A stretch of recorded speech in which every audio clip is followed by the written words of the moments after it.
તાલુકા સેવા સદન ખાતે વૃક્ષારોપણનો કાર્યક્રમ યોજાયો. ડભોઈ તાલુકા સેવા સદન ખાતે વૃક્ષારોપણ કરી વધુમાં વધુ વૃક્ષના જતન માટે નો સંદેશ આપતો વૃક્ષારોપણના કાર્યક્રમનું આયોજન માનનીય પ્રાંત અધિકારી રવિરાજસિંહ પરમારની આગેવાની હેઠળ યોજવામાં આવ્યું હતું. ડભોઈ તાલુકા તથા નગરના જનમાનસમાં પર્યાવરણ પ્રત્યે જાગૃતતા વધે, લોકો પર્યાવરણ સુરક્ષા કાર્યમાં સહભાગી બને તે હેતુથી આજનો આ કાર્યક્રમ યોજવામાં આવેલ હતો.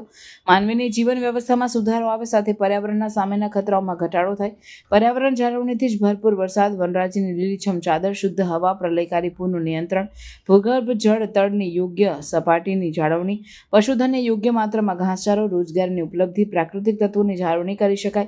આપણા પર્યાવરણમાં થતા હવા, જળ, જમીન અને અવાજનું પ્રદૂષણ રોકવું અને આવા પ્રદૂષણો દ્વારા પર્યાવરણને નુકસાન થતું અટકાવવું એ ખાસ ઉદ્દેશ્યને ચરિતાર્થ કરવા વધુ વૃક્ષ વાવવા અને જતન કરવા વૃક્ષારોપણ કરવામાં આવ્યું. સ્વચ્છ ડભોઈ, હરિયાળું ડભોઈ બનાવવાના સંકલ્પ સાથે ડભોઈ તાલુકા વહીવટી તંત્ર દ્વારા, જેમાં ડભોઈ પ્રાંત કચેરી, મામલતદાર કચેરી, ડભોઈ નગરપાલિકા તથા ડભોઈ વનીકરણ વિભાગની કચેરીના સંયુક્ત ઉપક્રમે ડભોઈ તાલુકા સેવા સદન ખાતે વૃક્ષારોપણ કરવામાં આવ્યો. આ કાર્યક્રમમાં મામલતદાર પ્રતિકભાઈ સંગાડા, ચીફ ઓફિસર જયકિશન તડવી, નગરપાલિકાના OS મહેશભાઈ પરમાર તથા પર્યાવરણ રક્ષકની જવાબદારી નિભાવતા સામાજિક વનીકરણ કચેરીના range forest officer Kalyaniben Chaudhary, forest Jitendrabhai Barot તથા કર્મચારીઓની ઉપસ્થિતિમાં વૃક્ષારોપણ કરવામાં આવ્યો હતો.